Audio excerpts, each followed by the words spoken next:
예, 클럽 버닝썬 사건 수사의 한 축은 클럽 내 마약 투약입니다. 수사가 한창인 가운데 재벌 3세들의 마약 투약 사실이 잇따라 드러나면서 비난을 사고 있습니다. 어젯밤엔 SK그룹 창업주의 손자가 구속됐습니다. 네, 한편 경찰은 과거 남양유업 창업주의 외손녀 황하나 씨의 마약 투약 혐의 수사 과정에서 봐주기 논란이 제기되자 내사에 착수했습니다. 이 관련 내용들 동국대 경찰사법대학 교수 이중재 변호사와 짚어보겠습니다. 어서 오세요. 안녕하십니까. 어서 오십시오. 예, 곽대균 교수가 나오셨습니다. 어제 연예인 관련 얘기에 이어서 최근에 있었던 재벌 3세들의 마약 투약 혐의 의혹들이 지금 계속 하나씩 나오고 있습니다. 저희들이 영화에서 많이 그런 거 보잖아요. 근데 사실 이게 왜 그렇게 영화에서 이걸 조명을 하는지 이유가 있었나 봅니다. 그러니까 뭐 현실을 반영한 게 영화 아니겠습니까? 예. 그래서 지금 말씀하셨습니다만 버닝썬 사태에서도 마약이 문제가 돼서 경찰에서 한 달 동안 단속을 했더니 무려 520여 명이 입건이 됐어요. 또 그거하고는 별도로 오늘 뭐 논의가 되겠습니다만은 잊을만 하면 재벌 뭐 2세, 3세들에게 뭐 대마 흡연했다, 뭐 필로폰 뭐 투약했다, 뭐 이런 게 계속 나오고 있고요. 그 와중에 지금 SK 그 창업주의 그 손자인 최모 씨가 작년 뭐 2월에서 3월 사이에 액상 대마를 15차례 구입해서 뭐 18차례 그 흡입을 했다, 투약을 했다. 이런 혐의가 인정이 돼서 어제 예. 구속영장이 발부가 됐습니다. 그래서 보면은 뭐 영화가 현실을 반영하는 거 아니겠느냐 뭐 이렇게 말씀을 드렸습니다만 우리나라도 더 이상 마약 청정 지역은 아니다 이렇게 말씀드릴 수가 있겠습니다. 예. 손주 리스크다라는 이야기가 나올 정도였다라고 하는데 이번 사태 사실 버닝썬 사태를 조사를 하다가 이렇게 또 이야기들이 또 흘러나오는 부분이 있어서 버닝썬 내에서도 마약 의혹이 있었기 때문에 뭐 자연스럽게 좀 연관지어서 생각을 하는 게 뭐 좀 의혹이 또 생기는 부분도 있는 것 같습니다. 네, 버닝썬을 수사하는 그런 과정에서 실제로 피해자들에게 소위 말하는 이제 물뽕 같은 그런 어떤 마약들을 갖다가 먹여가지고 그리고 이제 뭐 성폭행까지 한 뭐 그런 어떤 지금 혐의들이 있거든요. 예. 그런 걸 수사하는 과정에서 지금 이제 대대적으로 이제 마약 사범에 대한 수사를 하고 있는 그런 과정인데. 거기서 이제 말씀하신 대로 이제 뭐 수백 명이 지금 현재 입건이 된 상태, 500명 이상이 입건이 된 상태고요. 그래서 이제 이 재벌들 이제 3세 들이 이제 주로 이제 뭐 미국이나 이 외국에 이제 유학을 갔다 온 경험이 있는 그런 어떤 경력자들인데 이런 사람들이 뭐 외국에서 이제 유학을 하던 그런 어떤 뭐 습관 뭐 이런 것들이 있는데 한국에 와서까지 여전히 그런 어떤 마약을 갖다 하는 이런 게 이제 문제가 된 거거든요. 예. 그래서 이제 뭐 대기업의 뭐 3세들이 이제 문제가 되면서 이제 뭐 손주 리스크가 있는 거 아니냐 이런 말이 나오고 있는 겁니다. 예, SK 창업주 손자인 최모 씨 같은 경우에는 뭐 변종 마약 구매한 뒤에 투약한 혐의를 받고 있는 상황인데 사실 이 구매자가 공급책이 잡힌 이후에 본인이 잡힐 것이라는 생각도 들 법한데 잡히기 전날까지도 이 마약을 좀 구해서 또 투약하려고 했던 정황이 또 드러났더라고요. 이 정도면 굉장히 좀 중독이 심각한 수준 아닌가요? 심각하다고 봐야죠. 그러니까 합리적인 판단을 못하는 거예요. 지금 말씀하신 대로 작년에 최모 씨한테 대마, 액상 대마라고 그래요. 액체 형태로 돼 있는 거. 그걸 공급한 사람은 이미 금년 2월 달에 구속이 돼 있었어요. 네. 그런데 그러면 자기한테도 분명히 올 수 있다. 수사망에 좁혀올 수 있다. 이렇게 그렇죠. 생각할 수 있는데 그럼에도 불구하고 또 다른 사람으로부터 대마를 또 구입한 것 같아요. 그래서 체포되기 전날까지도 대마를 다시 흡입을 한 거죠. 예. 그래서 좀 증세가 심각하고 계속 거의 뭐 우리 법률적으로 말하면 상습성이 있는 걸로 지금 보입니다. 이 부분 다른 거 하나 여쭤볼게요. 아까 공급책 말씀하셨는데 그 사람을 이제 조사를 하다 보니까 다른 또 재벌 3세, 그러니까 고종규 명예회장의 손주가 되는데 거기도 혐의가 드러났어요. 근데 지금 다른 외국에 체류하기 때문에 일단 들어오면 조사를 하겠다는데 본인이 뭐 직접 들어와야지 저희들이 이제 인신을 어떤 식으로 확보를 해서 수사를 하게 될 거 아닙니까? 들어오지 않는다면 이 수사가 가능한 일입니까? 지금 제가 볼 때는 이게 무슨 뭐 신원이 제대로 안 알려진 사람이거나 뭐 소재 파악이 어려운 사람 같으면은 외국에서 안 들어오고 도망다닐 수도 있는데 예. 뭐 지금 모르겠습니다. 무슨 뭐 현대가에서 어느 정도 위치를 차지하고 있는 사람인지는 모르겠습니다만은 뭐 신원이 확실한 사람이고 또 본인이 뭐 귀국해서 조사를 받겠다고 해요. 예. 그래서 저는 뭐 도주하리라고는 생각 안 하고요. 만약에 도주를 한다고 하면은 뭐 미국 지금 뭐 미국에 있는 걸로 지금 알려지고 있는데 뭐 해외가 어딘지 정확히는 뭐 모르겠습니다. 보도된 걸로 보면 그런 것 같아요. 그러면은 우리가 지금 우리나라가 범죄인 인도 조약 체결한 국가가 많거든요. 예. 그러면은 범죄인 인도 청구해서 언젠가는 국내로 강제 송환돼서 수사를 받을 수 있기 때문에 그런 어리석은 선택을 안 할 거예요. 들어와서 조사 받을 거로 저는 생각합니다. 예. 과거에 이 정 씨 여동생도 마약 혐의로 또 벌금을 선고받은 적이 있다고 하더라고요. 네, 몇 년 전에 뭐 사실 이 정 씨의 여동생도 마약으로 이제 문제가 된 적이 있고 그때 이제 대마초를 이제 흡연한 그런 혐의로 처벌을 이미 이제 받은 적이 있는 거기 때문에 예. 그 집안에 이제 또 이제 그런 형제들 간에 마약을 갖다가 하는 그런 어떤 습성이 있는 게 아니냐 이런 이제 걱정을 하고 있는 겁니다. 이들보다 더 이제 사실은 이 언론에서 조명을 하는 사람이 남양유업 창업주 외손 여인 황하나 씨입니다. 저희들이 이제 이미 뭐 활동을 공개적으로 하고 있기 때문에 이름까지 저희들이 이제 이야기를 하는 건데요. 이번이 처음도 아니고요. 또 마약 외에 다른 혐의도 좀 받고 있는 것 같습니다. 동영상도 나와서 그걸 보면 분명히 좀 마약에 취해 있는 거 아니냐 이런 느낌을 받을 정도로 의혹을 살 정도로 하고 있습니다. 어떻게 봐야 됩니까? 저도 그 황은하 씨 사건을 좀 제가 언론을 통해서 좀 보도되는 걸 보고 예. 저도 정말 이해가 안 돼요. 왜냐하면 황은하 씨는 2011년도에 그때도 이제 대마를 뭐 흡연한 혐의 같아요. 죄명을 보니까 마약류 관리에 관한 법률 위반하고 과로하고 이제 대마 이렇게 돼 있어요. 맥상 대마인지 그냥 뭐 대마초 피운 건지는 알 수 없습니다. 예. 그것만으로는. 근데 어쨌든 그때 기소유예 처분을 받았어요. 그러니까 뭐 1, 2회 정도 뭐 투약했다.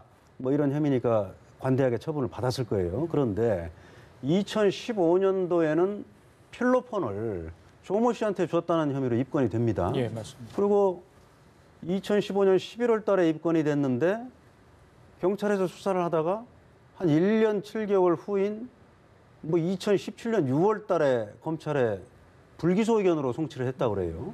그런데 막상 황하나 씨로부터 필로폰을 받았다는 조모 씨는 그때 구속이 됐어요. 맞습니다. 그리고 법원에서 결국은 뭐 집행유예 선고돼서 석방은 됐습니다만은 그리고 당시 판결문에도 조모 씨하고 황하나 씨가 공범이다 이렇게 적시가 돼 있다고 그래요. 예. 그런데 어떻게 그렇게 무혐의 처분을 받았는지 도저히 이해가 안 가고 뭐 똑같은 형태거든요. 받은 사람은 구속이 되고 준 사람은 무혐의 처분을 받았다. 이건 뭐 도저히 이해가 안 되는 상황이죠. 일반적인 상황은 아니라는 말씀이시죠? 전혀 아니고 그다음에 이게 무슨 복잡한 사건이 아니거든요. 근데 1년 7개월 만에 송치했다는 것 자체도 제가 볼 때는 굉장히 이상해요. 그때 뭐 경찰을 수사를 담당했던 경찰 쪽에서는 뭐 민주노총에서 주최한 집회 문제로 예, 그 맞습니다. 현장 뭐 통제를 굉장히 어려웠다 예. 그런 얘기를 합니다만 그렇다 하더라도 1년 7개월이라는 시간을 보낼 수는 없거든요. 그래서 저는 이 부분에 대해서 뭐 당시 뭐 서울지방경찰청에서 당시 뭐 수사를 담당했던 데는 종로경찰서니까 그 상급 관할청인 예. 그 서울경찰청에서 다시 재수사를 한다고 하니까 좀 지켜봐야겠습니다.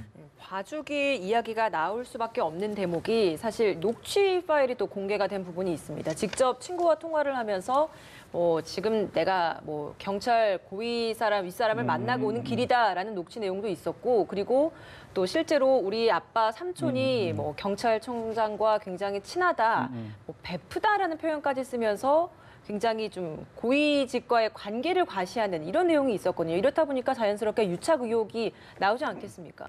네, 상당히 이제 뭐 의심을 받을 수 있는 그런 어떤 소지가 이제 있는데요. 그런데 이제 당시에 이제 경찰청은 전혀 이제 알지 못하는 사람이다라고 이제 부인을 밝힌 하고 바 있죠. 예. 있습니다. 근데 그 당시에 실제로 이제 관련된 사람들이 이제 7사람이 있는데 그 중에서 실제 그 2사람만 소환을 하고 나머지 5사람에 대해서는 사실 이제 소환조차 이제 하지 않고 이제 결정이 내려졌다. 이게 이제 좀 이상하고요. 그리고 원래 이제 통상적으로 이제 마약에 대한 수사를 하면 제일 먼저 마약을 사용했던 사용자 이제 소비를 했던 그 사람에 대한 수사를 하다 보면 이 마약을 어디서 이제 구입했는지 이렇게 예. 해가지고 위로 이제 올라갑니다. 이제 상선에 대한 수사를 하면서 이제 점점 이제 마약 수사가 좀 확대가 이제 되는데요. 그럼 분명히 그 공급한 그런 어떤 사람은 그럼 또 이제 어디서 받는지 이런 식으로 이제 올라가는 거거든요. 그런데 이런 어떤 상선 역할을 했던 사람에 대해서 이제 소환조차 하지 않고 이런 불기소 처분했다. 이게 이제 좀 석연치 않은 부분입니다. 아. 예. 제가 그 이 변호사께서 옛날 마약 사건도 좀 다루셨다고 하는데 요즘에 뭐 변종 마약이라고 해서 정말 별의별 게 다 나오잖아요. 최근에 버닝썬 사건 하면서 물뽕이라는 거 저도 사실 처음 좀 들어보고 그렇게 됐는데 이번에 나온 게 대마 액상 그런 거 아니겠습니까? 일반 마약하고 상당히 다르다고 들었습니다. 이게 뭐 글쎄요, 뭐 쉽게 이렇게 구할 수 있는 거고 어떤 종류의 마약인 겁니까? 이게 우리가 재벌 3세들 하기 때문에 뭐 가격이 만약 고가라면 뭐 일반인들이 쉽게 구할 수 없을 것 같은데 일반인도 이게 접근이 가능하다 이런 얘기를 제가 들었거든요. 어떻습니까? 일반인도 중독성이 심한 사람은 뭐 무슨 수단 방법을 쓰든 뭐 돈을 마련해서 구입할 수 있고요. 그 다음에 이제 저도 뭐 실물을 보면 이렇게 돼 있어요. 무슨 이제 막대기 같은 그 통이라고 하죠. 네, 통. 네. 저기 거기에 지금 사진 저 나오나요? 예. 저건 맞습니다. 예. 저기에 액체 형태로 담아놓는 거예요. 그러니까 일반 대마초에 비해서 저렇게 고농축된 거죠. 액체 형태로 돼서 저걸 이제 전자담배 같은데 연결해서 이제 피운다는 건데. 예. 그러니까 고농축이다 보니까 굉장히 가격도 비싸고 뭐 알려주기로는 금값의 3배다 뭐 이렇게까지 얘기를 하고 있고요. 예. 그래서 아무래도 이런 뭐 자금 확보에 어려움이 없는 그런 뭐 재벌 3세들이 더 용이하게 구입할 수가 있겠죠. 그리고 저걸 지금 구입하는 게 그렇게 어렵지가 않아요. 그러니까 뭐 우리 인터넷 들어가서 마약 뭐 쳐보면은 저 비슷한 은어 쳐보면은 뭐 수십 군데 뭐 구할 수 있다 이렇게 뜨고 언어를 있고요. 치게 되는 거죠. 예. 그다음에 제가 한번 다뤄본 사건도 최근에도 한번 뭐 제가 변호를 했었습니다만은 저게 별게 아닙니다. 그냥 국제 우편으로 그냥 미국 같은 데서 친구한테서 그냥 하나 보내달라 하면 그냥 보내줘요. 그래서 세관에서 그걸 일일이 다 검색을 할 수가 없잖아요. 저렇게 검색이 안 되나요? 아니 그러니까 랜덤으로 이렇게 좀 뭐 몇 개만 해보는 거지 모든 우편물을 다 검색해 볼 수는 없지 않습니까? 그러니까 적발되는 것보다 적발되지 않는 게 훨씬 많은 거죠. 그래요.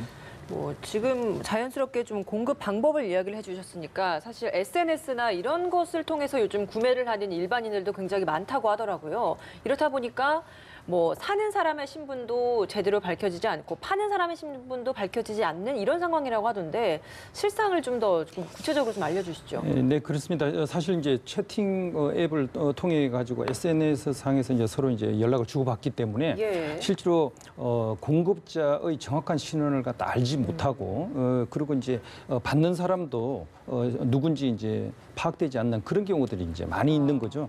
그래서 서로 간에 이제 가격에 대한 약속을 하고 어떤 방식으로 이제 전달을 받을 건지 뭐 이걸 갖다가 뭐 우편으로 받을 건지 뭐 택배로 예. 받을 건지 아니면 특정한 장소에 놔두고 할 건지 뭐 이런 것들에 대한 협의만 하고 돈을 지불하면 그런 어떤 물건이 오는 그런 방식으로 이제 되기 때문에 사실 이제 공급자와 이 소비자가 서로 얼굴을 보지 않고 물건이 예. 왔다 갔다 하는 이런 형태이기 때문에 참 수사가 쉽지 않은 그런 어떤 어려움이 있는 이 부분이 겁니다. 확실히 좀 구멍인 건 맞는 것 같아요. 이런 부분들 뭐 서로 얼굴 확인도 하지 않고 충분히 서로 구매를 하고 판매를 할 수 있다는 것 이런 부분을 사실 확실히 검찰이든 경찰 단계에서 이런 부분들을 막을 수 있는 어떤 구멍을 좀 막는 조치를 취해야 되는 거 아니겠습니까? 해야 되는데 범죄자들의 기술이 수사기관의 기술보다 앞서가죠. 그래서 뭐 물론 뭐 그거 한탄만 하고 있을 수는 없고 예. 수사기관에서도 과거에는 무슨 뭐 누구 공급자 판매책 뭐 사진도 찍어놓고 그래서 그 사람들이 또 하는 거 아니냐 뭐 나중에 또 누구 검거되면 이 사람 아느냐 뭐 이렇게 해서 이제 추적을 해나가고 그랬었는데 지금은 정말 얼굴을 너무 모르니까 많아졌다는 거죠. 또 그런데 수사기관에서 그건 더 노력해야죠. 예. 노력해서 해야 되고 그다음에 한 번 하고 그냥 끝나면 안 돼요. 이게 중독성이 강한 거기 때문에 네. 한두 번 뭐 약하게 처벌하거나 용서해줬다 하더라도 지속적으로 관찰을 좀 해야 됩니다. 저희들이 그리고 마약 사실 이게 이제 인터넷상에서 이런 거래들이 오고 가기 때문에 네. 인터넷에 이제 굉장히 철저하게 좀 모니터링을 하고요. 이 사람들이 쓰는 언어가 있습니다. 어떤 특정한 마약을 갖다 명시하는 그런 어떤 언어가 있고 그것에 대해서 안전거래 뭐 이런 식의 단어를 갖다 사용한 그런 것들은 이제 철저하게 이제 전수 조사를 해가지고 혹시라도 이제 의심이 가는 그런 그런 어떤 대화 내용이 있으면은 적극적으로 좀 수사를 하는 추적 관찰을 해야 되는 거군요. 그런 거에 대한 수사 방법들을 더 개발을 하고 좀 더 철저하게 감시할 필요가 있다고 생각합니다. 이런 오해 아닌 오해, 혹시 또 시청자분께 잘못 알고 계실 수도 있어요. 유학생들 가서 마약에 쉽게 접근할 수 있고, 왜 그쪽 국가는 우리보다 아무래도 자유롭죠, 마약이. 또 합법화되는 경우도 굉장히 많고요. 하지만 한국인이 외국에서 마약을 투약하다 적발되면 이건 뭐 국내법 적용을 받게 되는 겁니까? 뭐 당연히 그렇습니다. 우리 속인주의라고 해서 예. 우리나라 사람은 해외에서 범죄를 해도 얼마든지 뭐 우리나라 사람이기 때문에 처벌할 수 있는 거죠. 말씀드린 대로 그게 이제 우리 법률상으로는 속인주의라고 하고 우리나라 사람이기 때문에 그렇게 되고요. 그다음에 마찬가지로 속지주의라고 외국인도 우리나라에서 범죄를 저지르면 당연히 처벌할 수 있는 거 아니겠습니까? 그건 뭐 당연한 얘기입니다. 그래서 해외 유학 시절에 이런 걸 하는 경우가 아무래도 많을 수밖에 없어요. 그런데 모든 유학생이 그런 건 아니잖아요. 그렇죠? 그렇죠. 그리고 이제 말씀하신 대로 미국도 무슨 뭐 캘리포니아주, 오리건주, 워싱턴주에서 한 10여 개 주는 대만은 이미 합법화를 했어요. 캐나다도 그렇고 영국도 비슷합니다. 그러다 보니까 뭐 우리나라에 있다가 갑자기 유학을 간 사람들은 그래도 인식이 좀 마약은 큰일 난다 이런 인식이 좀 있는데 현지에서 태어나서 자란 특히 우리 교포들 같은 경우 그 사람들은 아무런 죄의식이 없거든요. 그러다가 어느 날 거기서는 자유롭게 뭐 대마도 그냥 뭐 기호식품처럼 피다가 우리나라에 들어와 보니까 안 되는 거예요. 그러니까 그런 사람들은 정말 죄의식이 없죠. 그런데 우리 유학생들하고 원래 그런 교포들하고 어울리다 보면은 유학생들이 그 유혹에 빠질 가능성이 커지는 거죠. 예, 그 마약을 하면 안 되고 아까 마약의 종류가 굉장히 다양하다 그러는데 최근에 저희들이 이제 대기업 3세 이야기를 하니까 삼성 창업주 손녀 이부진 씨 향정신성 마약류로 지금 규정이 돼 있죠. 그렇습니다. 그것도 마찬가지입니다. 그거 상습 투약 의혹이 있어서 이제 경찰이 압수수색하고 하고 있는데 그런 부분은 그냥 저희들이 더 글쎄요 쉽게 뭐 지금은 많이 규제를 하고 있습니다만 마약이 아니라고 생각할 수도 있을 것 같아요. 그 부분에 대해서는.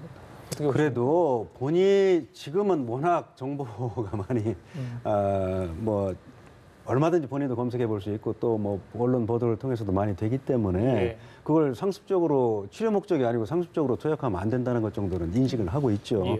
그렇기 때문에 본인도 모르겠습니다. 뭐 수사 더 진행되는 걸 봐야겠습니다만은 그건 뭐 그런 범법 의식을 가지고 그렇게 만약에 상습적으로 투약을 했다면은 그런 부분은 철저히 좀 가려야 된다 이렇게 생각을 합니다.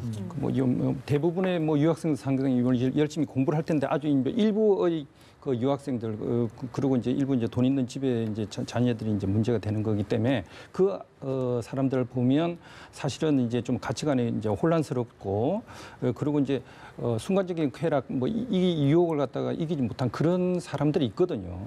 근데 이제 사실 이제 그런 사람일수록 이제 노블리스 오브리제 같이 있는 사람들이 더 이제 모범을 보이고 사회 교범을 갖다 더 잘 치는 그런 어떤 좀 가치관을 갖다 다시 새로 세울 필요가 있지 않나 그런 생각을 해봤습니다. 예. 클럽에서의 마약 혹은 그냥 일반 시중에서의 구매를 통한 마약 투입 이런 것들 어쨌든 결국에는 2차 피해로까지 이어질 수 있는 부분이 있어서 더 위험한 게 아닌가라는 생각이 드는데 이런 만큼 사실 범죄의 심각성을 인지를 하고 처벌도 강하게 하는가 이것도 궁금한데 실제 어느 정도 처벌을 하고 있습니까? 그래서 지금 마약의 경우에는 뭐 대마 포함해서요 전부 향정신성 의약품, 뭐 마약, 뭐 대마 이 세 가지를 이제 마약류 관리에 관한 법률에서 규제를 하고 있는데 수출입을 하는 경우, 그러니까 뭐 이런 마약을 외국으로 수출을 한다거나 아니면 외국에서 수입을 하는 경우 이때는 무기징역 아니면 5년 이상, 30년까지 가능한 거죠. 예. 그렇게 처벌을 하고 있고 그다음에 이제 마약을 매매를 한다든가 매매를 알선을 한다든가 또는 뭐 그럴 목적으로 소지하면 1년 이상의 유기징역 이렇게 돼 있어요. 그리고 단순히 이렇게 흡입하는 경우 그 경우에는 이제 5년 이하의 징역 또는 5천만 원 이하의 벌금 이렇게 돼 있습니다. 그런데 지금 이런 마약을 이용해서 무슨 뭐 성추행을 한다든가 뭐 여성에게 뭐 물에 타서 먹여가지고 뭐 성폭행을 한다든가 이런 경우에는 가중처벌하는 규정이 없어요. 그러니까 우리 성폭력범죄의 처벌에 관한 특례법을 보면은 뭐 흉기를 사용한다거나 기타 위험한 물건으로 뭐 위협을 해서 그렇게 뭐 성폭행을 했으면 가중처벌하는 규정이 있어요. 특수 강간이라고 합니다. 그런데 이렇게 마약을 이용하는 거에 대해서는 가중처벌하는 규정이 없습니다. 그래서 최근에 더불어민주당의 한 의원이 이 성폭력범죄 처벌에 관한 특례법을 좀 개정하자. 그래서 마약을 이용해서 성폭행까지 했을 때는 무기징역까지 가능하도록 하고, 그리고 이제 5년 이상 이렇게 하고, 그다음에 이제 성추행의 경우에는 단순한 성추행의 경우에는 3년 이상의 유기징역으로 하자. 그 개정안이 지금 발의되어 있는 그런 상태입니다.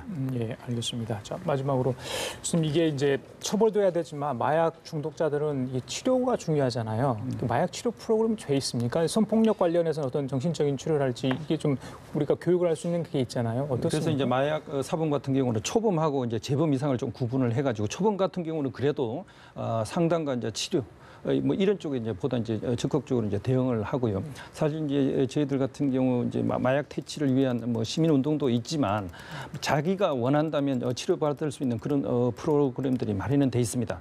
근데 이제 본인들이 직접적으로 이제 찾아가는 그 경우가 쉽지 않거든요. 예. 그래서 주변에 이제 가족들이 적극적으로 치료를 권유하는 게 좀 필요할 것 같습니다. 예, 알겠습니다. 저희들이 잠깐 버닝썬 관련 이야기를 했는데 그중에 하나가 이제 동영상 유포 관련이 핵심이었죠. 음란 유포 관련해서 로이킴 가수 로이킴이 피의자로 신분이 전환이 됐네요. 조만간 소환해서 조사를 한다고 합니다.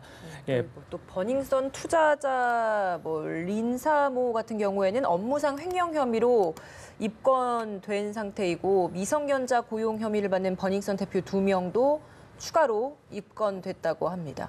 또 아레나 탈세 혐의도 현재 조사를 하고 있던 부분이었는데 국세청 직원 등 7명에 대해서도 참고인 조사를 하고 있다라는 소식이 속보로 들어왔습니다. 예, 마침 속보가 들어왔기 때문에 저는 같이 좀 전해드렸습니다. 자, 지금까지 동국대 곽태경 경찰사법대학 교수 이중재 변호사 두 분과 함께 얘기 나눠봤습니다. 말씀 잘 들었습니다. 고맙습니다. 수고하세요.